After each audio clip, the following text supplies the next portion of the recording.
দিন যত এগোচ্ছে আইপিএল ম্যাচের মজা আরও রোমাঞ্চকর হয়ে উঠছে। এরই মাঝে শুরু হতে চলেছে 3 এপ্রিল সন্ধ্যে 7:30টার সময় দুই ধুরন্ধর হবে মুখোমুখি। একদিকে কেকেআর মানে কলকাতা নাইট রাইডার্স, অন্যদিকে ডিসি মানে দিল্লি ক্যাপিটালস। একদিকে থাকছে সৌরভ গাঙ্গুলি এবং রিকি পন্টিংয়ের মতো দিগ্বিজয়ী প্লেয়ার যাদের বিশ্ব ক্রিকেটে প্রচুর নামডাক রয়েছে। অন্যদিকে থাকছে গৌতম গম্ভীর, যার নামে আইপিএলে দুটো ট্রফি রয়েছে। সেই গৌতম গম্ভীর কলকাতার মেন্টর হিসেবে রয়েছে। তো ভালোভাবে দেখা গেলে দিল্লি আর কলকাতার মধ্যে ম্যাচটা হচ্ছে না, ম্যাচটা হতে চলেছে বিশ্বজয়ী অধিনায়ক প্লাস আইপিএল জয়ী অধিনায়কের মধ্যে। দুই দলই একে অপরকে হারিয়ে 2 পয়েন্ট নিয়ে পয়েন্টস টেবিলের আরও শিখরে যেতে চায়। তো আজকে আমরা দেখে নেব এই ভিডিওতে যে পিচ রিপোর্ট কি, কোথায় খেলা হবে, কি হেড টু হেড রেকর্ড। তো ভিডিওটি শেষ পর্যন্ত দেখতে থাকো, তোমরা সবই জানতে পারবে। আর এই ভিডিওটি খুব ইন্টারেস্টিং হতে চলেছে। যদি চ্যানেলে নতুন হয়ে থাকো তাহলে চ্যানেলটিকে প্লিজ সাবস্ক্রাইব করে নাও এবং জড়িত থাকো আমাদের চ্যানেলের সাথে। তোমরা রেগুলার ক্রিকেট রিলেটেড ভিডিও পেতে থাকবে। তো বন্ধুরা, কলকাতা ভার্সেস দিল্লি যেখানে ম্যাচটি হতে চলেছে সেটি না ইডেন গার্ডেন্স না দিল্লিতে, তো ম্যাচটি হবে ভাইজ্যাক ক্রিকেট গ্রাউন্ডে ম্যাচটি হতে চলেছে। তো ভাইজ্যাকের ক্রিকেট গ্রাউন্ডের রেকর্ড কি বলছে? তো ভাইজ্যাক ক্রিকেট গ্রাউন্ডে টোটাল ম্যাচ 10টা হয়েছে। ফার্স্ট ব্যাটিং ব্যাট করে মাত্র 3টে ম্যাচ জিতেছে। কিন্তু যখনই আসছে সেকেন্ড ব্যাটিংয়ের কথা তখনই দেখা যাচ্ছে 7খানা match second batting run chase করে জিতেছে। তো ডিফেন্ডের থেকে যারা রান চেস করছে তাদের ভূমিকা এখানে বেশি হয়ে যাচ্ছে second batting.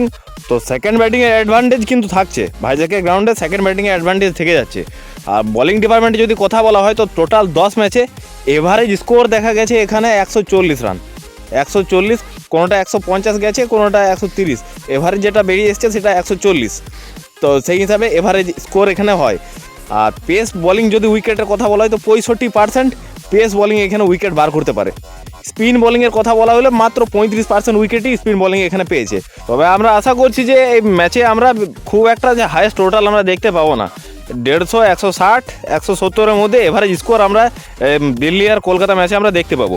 KKR versus Delhi যদি হেড টু হেড দুটোই কম্পেয়ার করি তো দেখা যাবে 32টা ম্যাচ তারা আইপিএলে মুখোমুখি হয়েছে, যার মধ্যে কেকেআর একটু এগিয়ে আছে, 16 বার জিতেছে এবং দিল্লি 15 বার। আর ক্যান্সেল হয়েছে মাত্র একটা। কিন্তু 16 আর 15 ডিফারেন্সটা খুব একটা বেশি না, দুটো টিমই 19-20 এবং একে অপরকে টক্কর দিতে কড়াই আছে। এবার দুটি টিমের প্লেইং 11 একটু দেখে নিই, তারপর দুটো টিমের প্লেইং 11-এর সাথে একে অপরের তুলনা করে দেখবো কে এগিয়ে আর কে পিছিয়ে, কে বেশি সব থেকে শক্তিশালী। তো চলো ফ্রেন্ডস দেখে নেওয়া যাক। তো প্রথমে আসি কলকাতা নাইট রাইডার্স পরপর দুটো ম্যাচ জিতে আসছে। তো যেহেতু উইন হয়ে আছে সেহেতু উইন কম্বিনেশনের সঙ্গে কলকাতা নাইট রাইডার্স এগিয়ে যাবে।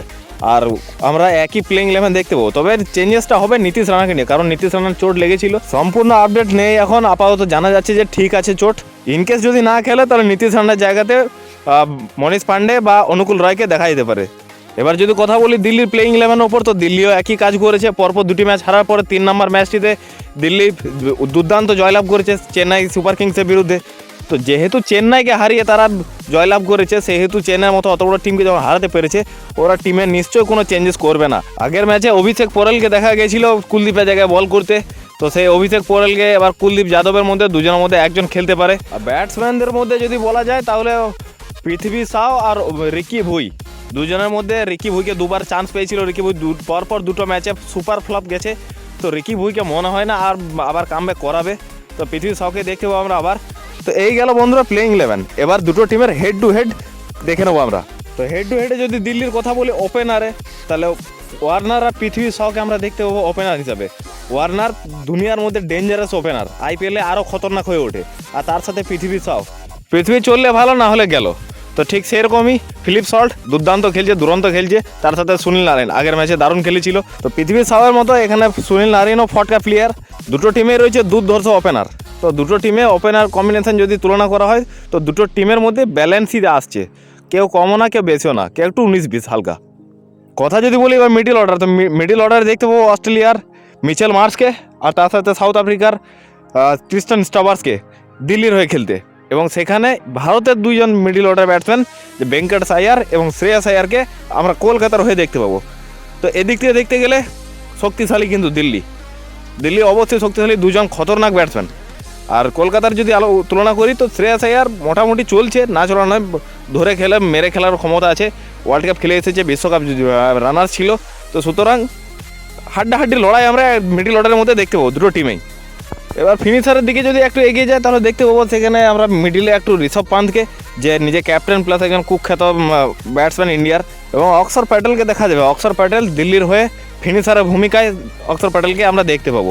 এবং সেখানে কলকাতা দিল্লির থেকে অনেক এগিয়ে, যেখানে রয়েছে রিঙ্কু সিং এবং অ্যান্ড্রে রাসেল, যারা যে কোনো সময় যে কোনো মুহূর্তে চালাতে পারে তাণ্ডব। তো সেই তাণ্ডব আমরা দেখতে পাবো কলকাতার হয়ে।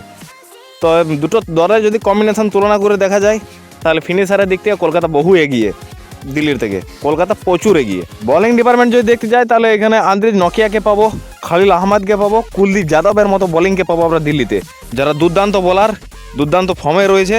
একের পর এক উইকেট তারা নিতে পারে, একা হাতে ম্যাচ ঘুরিয়ে দেওয়ার ক্ষমতা রাখে নকিয়া প্লাস কুলদীপ। তো সেই দুজনকে আমরা দেখতে পাবো। সাথে থাকবে খালিল আহমেদ, যে আগের ম্যাচে ম্যান অফ দ্য ম্যাচ ছিল। সেখানে যদি কলকাতার তুলনা করি, তো মিচেল স্টার্ককে আমরা দেখতে পাবো, হর্ষিত রানাকে দেখতে পাবো, মিস্ট্রি স্পিনার বরুণ চক্রবর্তীকে দেখতে পাবো। তো দুটো টিমের মধ্যে যদি আমরা তুলনা করে দেখি, মিচেল স্টার্ক তো কুকুরের মতো মার খেয়ে আসছে, হর্ষিত রানাই একমাত্র সফলভাবে বল করেছে। তার সাথে বরুণ চক্রবর্তী, যে নিজের ভারসাম্য ব্যালেন্স হিসাবে বজায় রেখেছে কলকাতার উপর। তো দুটো টিমের মধ্যে তুলনা করে দেখা হয়, তাহলে দিল্লি এগিয়ে কলকাতা থেকে, এটা মেনে নিতে হবে। কারণ কলকাতাতে অনুভবের অভাব, যেটা দিল্লির বোলিংয়ের মধ্যে অনুভবের অভাব নেই। সেখানে নকিয়া রয়েছে, কুলদীপ যাদবের মতো বোলিং রয়েছে, অক্ষর প্যাটেলের মতো বোলিং রয়েছে, যারা বরাবর ইন্টারন্যাশনাল ক্রিকেট খেলে আসছে। তো সেই দিক থেকে দেখতে গেলে কলকাতার মধ্যে কিন্তু অভাব রয়েছে। ফ্রেন্ডস, হয়ে গেল দুটো টিমের মধ্যে playing 11 plus comparison, head to head তুলনা। তো তোমরা এবার বলে জানাও কমেন্টে যে কে জিততে পারে বা কে আশাবাদী জেতার জন্য, কলকাতা না দিল্লি। অবশ্যই কমেন্ট করো, আর দেখতে থাকো আমাদের ভিডিও, চ্যানেলের সাথে জড়িত থাকো। ততক্ষণের জন্য ধন্যবাদ।